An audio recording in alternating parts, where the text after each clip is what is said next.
A schoolgirl identifies as a cat. Let's have a look.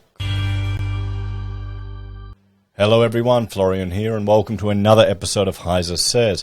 Grab your stein of coffee because, well, this is going to be an interesting one. I think some normies are going to get an introduction to what people familiar with the internet are sadly well aware of. But a Melbourne private schoolgirl claims she now identifies as a cat, as it's revealed why everyone is being supportive. Now, back in the day, they used to have the cane, and that's how they deal with a lot of this rubbish, because this has to be the kids just taking the piss.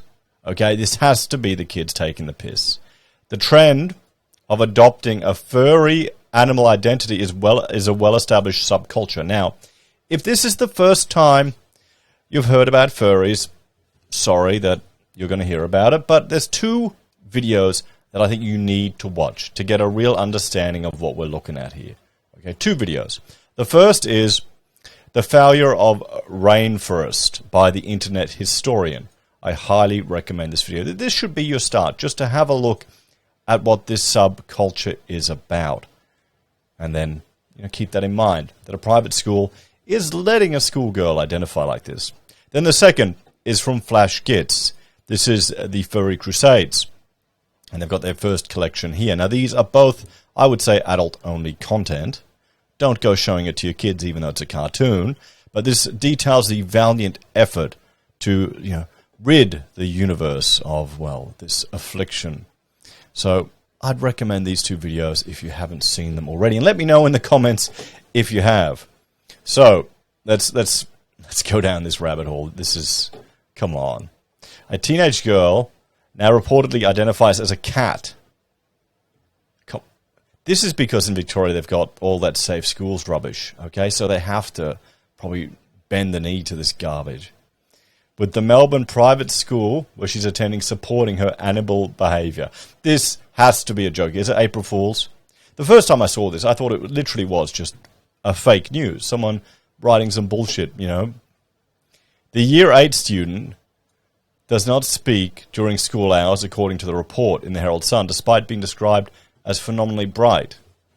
So she doesn't speak during school hours. That's I can't lift my arm here anymore. I've been hitting the gym and it's my old muscles are hurting. But that's illness. If you're not speaking at school hours, that's a sign of trauma. Or is she just LARPing?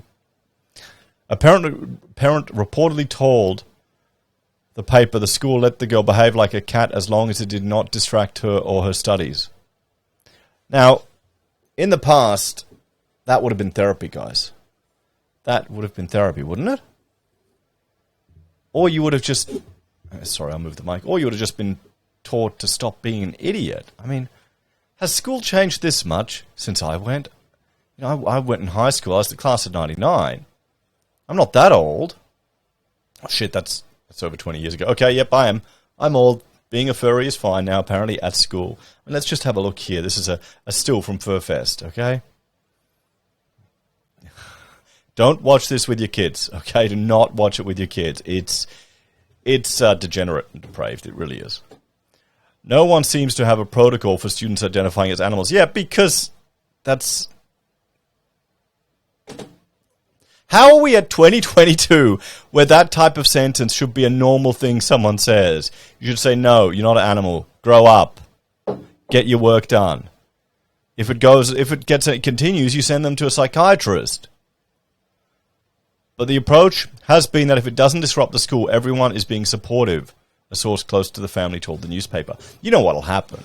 Other people will just take the shit and keep going with it. Oh, are they wearing furry costumes? They probably wouldn't be allowed. The school did not confirm the student's behaviour. This has to be someone taking the piss. It can't be real. Can this be real? I mean, it is current year. It is 2022. Is this... This can't be real. Well, how would you feel as a parent if your child, grade 8, so that's high school, was identifying as a furry? Would you be supportive of that? I guess you have to be in Victoria, because that's probably a protected identity down there. They can arrest you. I'm not even kidding. In a statement, the school said students were presenting with a range of issues from mental health, anxiety, or identity issues. Maybe this is just her, in seriousness, this is her trying to deal with other issues, and that's how it's manifesting. I mean, this could be a sign of trauma. If a child doesn't talk at school, that's not healthy. Our approach is always unique to the student, and we will take into account professional advice and the well-being of the student, the school said. The Herald Sun also reported there was a boy who identified himself as a dog for a period of time and had been treated by Melbourne psychologists. Yes, that's what has to happen. These people need to get therapy. You're not an animal, okay? You still got to deal with the shit of life, the challenges, the stress. You know? I wonder how much of that is just wanting escapism from reality, can't deal with it, and it's a way of coping. In March, it was reported the female student at an elite Brisbane private school were walking on all fours and cutting holes in their uniforms for tails because they identified as cats or foxes. This just sounds like some stupid stuff girls are getting up to, teenage girls get up to. I mean, back in the day, you would have gotten the cane for ruining your uniform, wouldn't you? They brought it out once when I was at high school. I don't think they did it anymore. When a girl went to sit at a spare desk, another girl screamed at her that she was sitting on a tail. This is just stupid kid stuff, a concerned parent told the Courier Mail. The problem is this disrupts the classroom. But then again, you always get disruptive stuff like this in the classroom. Or at least you used to back in the day. The school denied the claim from the parents. Yeah, it could just be bullshit. I'm hoping it is. I really am hoping it is, because it's getting bad, isn't it? It really is. Furries, here we go. I wonder how many normies this is their first introduction to it, who are new to the internet. I have to show this article to my mother. I'll send her a message tonight. Oh, watch this video I did, because it'll be interesting to see if she's got any idea about this. Is a subculture of people who identify as animals, often dressing up in costumes as part of what they call their fursonas. There have been reports of students identifying as furries at US schools.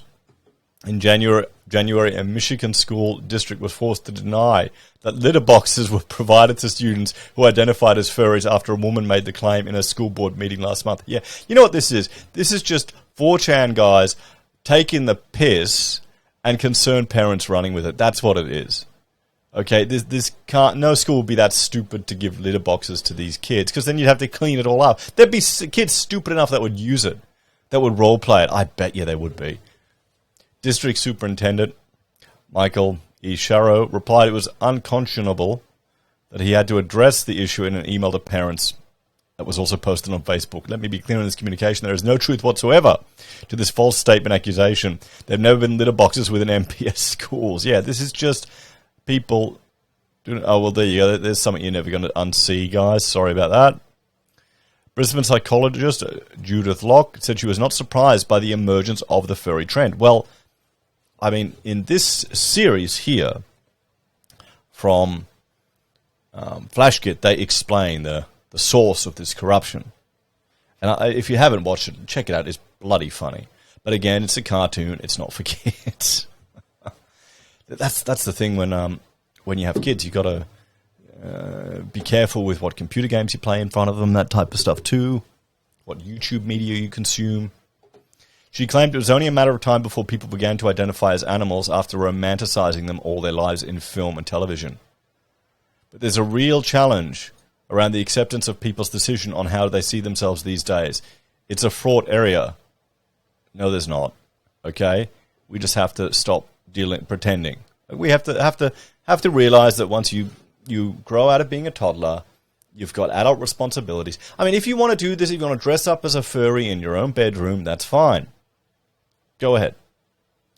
But don't push this onto other people. Go to your conventions, where you've been banned from hotels after hotels. Yeah.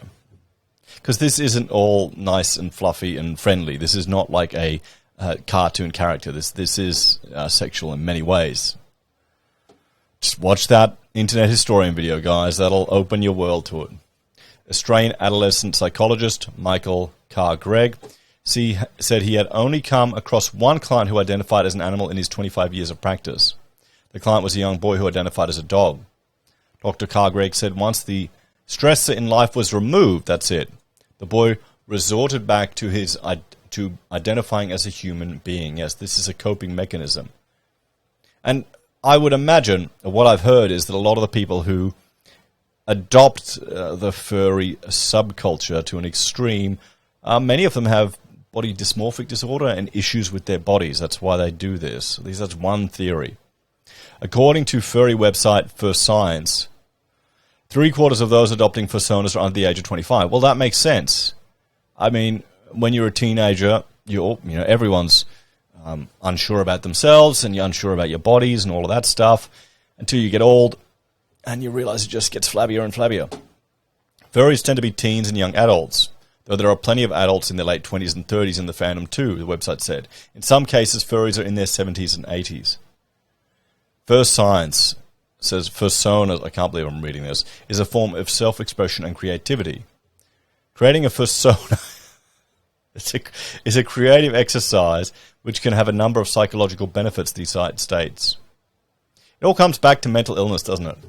It always does. It always comes back to mental illness. We need to bring back stoicism. Because Australia is now a majority atheist. Oh, not really. There's, majority religions, but atheism is growing. We need something for people to use. I mean, shit, can you imagine a future where Fursona is the majority way people deal with their psychological issues?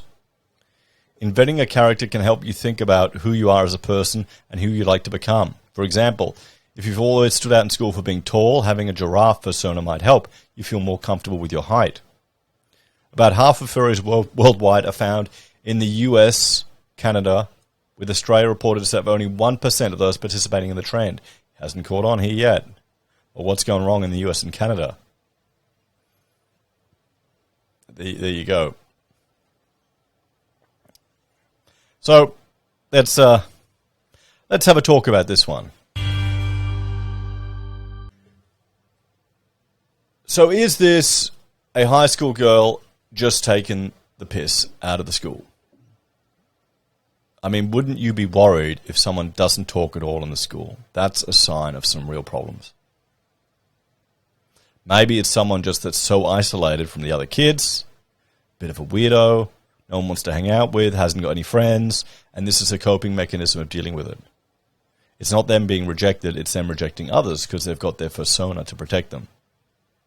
So it could be someone with serious psychological problems that needs some mental health and counselling, and hopefully that is what the school is dealing with. And, it's getting an interesting headline in the media. What do you reckon? Anyway, take care, guys. Let me know if you've watched those two videos or if you have a Fursona. Don't tell us. I mean, each to their own. In your bedroom, go nuts. But not at school. I want to draw your attention to my two other channels, HeiseSays BIM and HeiseSays International. Check those out. And also, you can support us via YouTube or Patreon, our referral links, merch, or call us if you need an architect. Take care, everyone. Have a great day. And I'll see you in the next episode of HeiseSays.